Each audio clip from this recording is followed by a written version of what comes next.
अहम खबर देंगे आपको। स्टेट बैंक ने आइंदा 2 माह के लिए शरह सूद को 22% पर बरकरार रखने का ऐलान कर दिया। स्टेट बैंक का कहना है कि महंगाई में कमी के बायस शरह सूद को मुस्तहकम रखा गया है। महंगाई में कमी का सिलसिला जारी रहेगा। बिजली की कीमतों में इजाफे को एडजस्ट कर लिया गया है। डॉलर के जखीरा अंदोजों के खिलाफ क्रैकडाउन के मस्बत असरात सामने आ रहे हैं। आलमी मार्केट में खाम तेल की कीमत बढ़ रही है। इंटरबैंक और ओपन मार्केट में डॉलर की कीमत का फर्क कम हो गया है। आपको अपडेट कर रहे हैं अहम खबर के बारे में। स्टेट बैंक ने आइंदा 2 माह के लिए शरह सूद को 22% पर बरकरार रखने का ऐलान कर दिया। स्टेट बैंक का कहना है कि महंगाई में कमी के बायस शरह सूद को मुस्तहकम रखा गया है। महंगाई में कमी का सिलसिला जारी रहेगा। बिजली की कीमतों में इजाफे को एडजस्ट कर लिया गया है। हबीब, मुझे बताइएगा बिजली की कीमतों को कैसे एडजस्ट किया गया है? बिल्कुल जी, देखें, स्टेट बैंक ऑफ पाकिस्तान की आज मॉनेटरी पॉलिसी कमेटी जो है वो माशी आदत-ओ-शुमार का जायजा लेने बैठी थी और सुबह से ही ये इजलास जारी था। और उसके बाद आज जो है वो हैरानकुन तौर पे जब ये उम्मीद की जा रही थी कि 100 से 200 बेसिस पॉइंट्स जो है वो इंटरेस्ट रेट में बढ़ा दिए जाएंगे, मगर स्टेट बैंक की जानिब से जो शरह सूद है उसको आइंदा 2 माह के लिए 22% पे जो है वो बरकरार रखा गया। और उसमें सबसे बड़ा रीजन जो है वो ये दिया गया है कि 38% जो महंगाई की शरह मई के महीने में मौजूद थी उसमें खासी हद तक जो है वो कमी आई है। जबकि अगर एक दूसरी जानिब हम बात करें तो मुल्क में हमने देखा कि हालिया दिनों में बिजली की कीमतों में इजाफा किया गया है, मगर वो तमाम तरह आदत-ओ-शुमार स्टेट बैंक की जानिब से बताया जा रहा है कि वो गुज़िश्ता जो पॉलिसी रेट उनकी जानिब से दिया गया था उसमें उनको मद्देनजर रखते हुए ही जो वो पॉलिसी रेट है उसको 22% तक लाया गया था। और अब ये उम्मीद जाहिर की जा रही है कि आइंदा कुछ माह में महंगाई की जो शरह है उसमें मजीद कमी वाक़ होगी। और स्टेट बैंक ने साथ ही अपने जो पॉलिसी बयान में ये भी वाजे किया है कि 2024 और 25 के अख्ताम तक महंगाई की जो शरह है उसमें नुमाया हद तक जो है वो कमी वाक़ हो सकती है और 17 से 18% जो महंगाई की शरह वो इस साल के अख्ताम तक, जबकि 2025 के अख्ताम तक 5 से 7% तक जो है वो महंगाई की शरह गिर सकती है। तो ये तमाम तर वो तमाम चीजें हैं जिनको मद्देनजर रखा गया है और उसके बाद ही आइंदा 2 माह के लिए जो है वो 22% पे शरह सूद को बरकरार रखने का जो है वो आज ऐलान किया गया है। जी ठीक है हबीब, ये भी बताइएगा कि इससे आम शहरी को क्या फर्क पड़ेगा? क्या इसमें कोई बेहतरी आएगी? देखिए जी, महंगाई के हवाले से जो स्टेट बैंक की जानिब से भी ये मौक़िफ़ इख्तियार किया गया है कि इसकी जो कमी का सिलसिला है वो बरकरार रहेगा। माशी आदत-ओ-शुमार में उन्होंने यही वाज़ेह किया कि महंगाई मुख्तलिफ जो इस वक्त जो इसमें जिसमें ना सिर्फ जो रोज़मर्रा के इस्तेमाल की चीज़ें हैं बल्कि बिजली, गैस और पेट्रोल की चीज़ों को भी जो है वो मॉनिटर किया जा रहा है। और ये बताया जा रहा है कि आलमी मार्केट में इस वक्त जो तेल की कीमतें हैं बिलखुसूस उनमें इजाफा देखने में आया है। तो आम आदमी पे इसका इम्पैक्ट फिलवक्त जो है वो नहीं देख सकेंगे हम, लेकिन जो ताजिर बिरादरी है जो कि ये उम्मीद कर रही थी कि इससे फायदा होगा, मईशत में मजीद बेहतरी आएगी। बिल्कुल जी, देखिए, ताजिर बिरादरी जो कि ये सोच रही थी कि 2 से 3% तक का इजाफा किया जा सकता है क्योंकि एक तरफ IMF का प्रेशर है और दूसरी तरफ जो है वो मुख्तलिफ किस्म के मुतालबात हैं, तो ये तमाम तर चीजें मद्देनजर थी। लेकिन आज हमने इसके बरक्स फैसला देखा है तो न सिर्फ पाकिस्तान स्टॉक मार्केट बल्कि जो ताजिर बिरादरी है उनकी जानिब से भी इस पे इत्मीनान का जो है वो इजहार किया जा रहा है। अच्छा, मुझे ये बताइएगा कि आलमी मार्केट में खाम तेल की कीमत बढ़ रही है, उस पर भी कहा जा रहा है इंटरबैंक और ओपन मार्केट में डॉलर की कीमत का फर्क कम हो गया है। कितना फर्क कम किया गया इसमें? अब बिल्कुल देखें, IMF का ये देरीना मुतालबा था कि पाकिस्तान में जो डॉलर की मार्केट है वो इंटर बैंक मार्केट हो या फिर फ्री मार्केट जो कि ओपन मार्केट कहलाती है, उसका जो फर्क है उसको सिर्फ 1 से 1.5% के दरमियान रखा जाए। और हमने देखा था कि हालिया दिनों में जो फर्क है वो खासा 7 से 8% तक जो है वो तजावुज कर गया था। एक तरफ इंटर बैंक मार्केट में डॉलर 307 रुपए जबकि ओपन मार्केट में 325 और 330 रुपए तक जा पहुंचा था। लेकिन अब जो है वो हुकूमत की जानिब से जो क्रैकडाउन किया गया बिलखुसूस स्मगलिंग के खिलाफ, उसके तमाम नताइज हमने देखे। और आज अगर इंटरबैंक में और ओपन मार्केट में बात करें तो डॉलर बिल्कुल बराबर की सतह पर है। 1% से भी कम का जो फर्क है वो सिर्फ रह गया है दोनों के दरमियान 258 रुपए। ठीक है, आप हमारे साथ ही रहेगा। इसी पर बात करने के लिए हमें ज्वाइन किया है मलिक पोस्तान साहब ने, बहुत शुक्रिया। चेयरमैन मनी एक्सचेंज एसोसिएशन है ये। बताइएगा सर, ये जो सामने फैसला आया है स्टेट बैंक का, फैसला तो खासा खुशाइंद है, लेकिन इससे आम शहरी की जिंदगी पे कोई फर्क पड़ेगा? देखो, खुशाइन इस लिहाज से कि बढ़ाया नहीं, सारे बहुत ज्यादा थे बिजनेसमैन के, कहीं जैसे सुनने में आ रहा था कि 1% से 25 तक भी जा सकते हैं।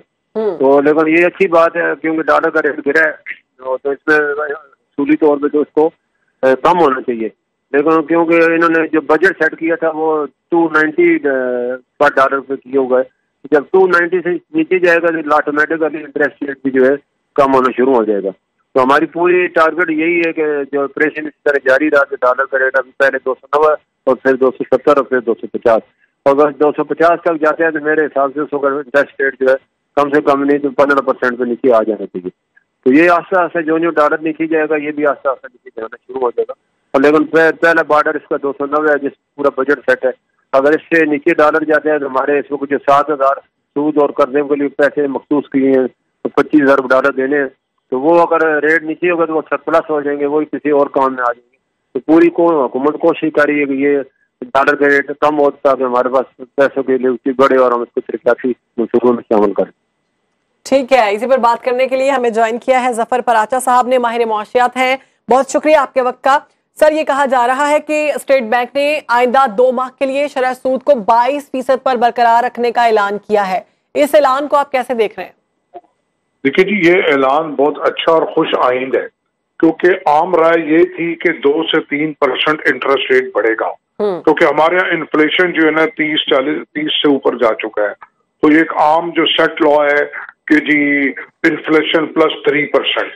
तो हमारे यहाँ बड़े लोग वो कर रहे थे कि जी बढ़ के आएगा, लेकिन ये ना बढ़ना एक सरप्राइज है और बहुत ही ज्यादा लोगों में इस बात की, हमारे हल्के में खुशी वाली बात आई है कि इससे लगता है कि हमारी इकोनॉमी बेहतरी की तरफ जा रही है, जो बिल्कुल डिक्लाइन हो रही थी जी। तो जो हमारा जो इन्वेस्टर है उसमें भी कॉन्फिडेंस आएगा, और खास तौर पे जो हमारे लोकल बिजनेसमैन है, जैसे कि आर्मी चीफ से मिलकर उनमें आप समझते हैं मईशत में बेहतरी आएगी मजीद? जी, मईशत में बहुत बेहतरी आएगी।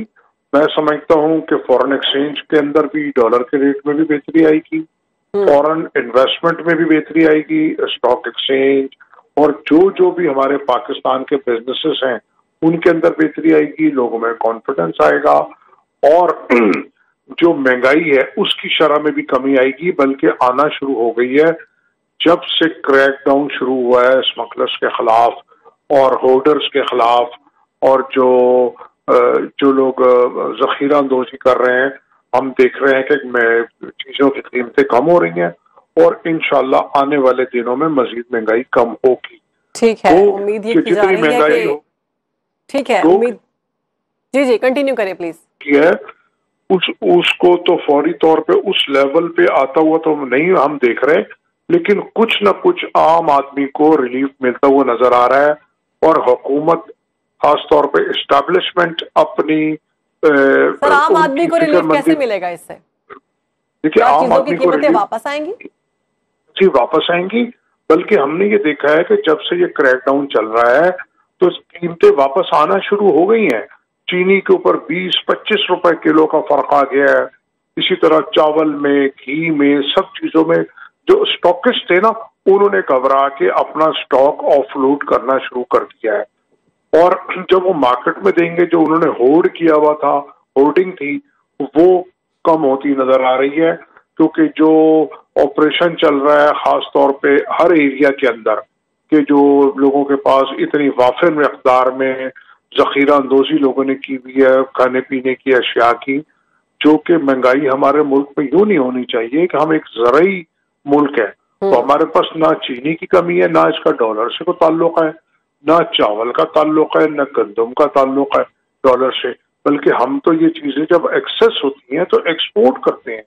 तो ये बात समझ में नहीं, और जब एक्सपोर्ट करते हैं कि जब एक्सेस होती है और हम उसको कहते हैं कि यहाँ में उसकी कीमत नहीं मिल रही तो हम इसको एक्सपोर्ट करते हैं।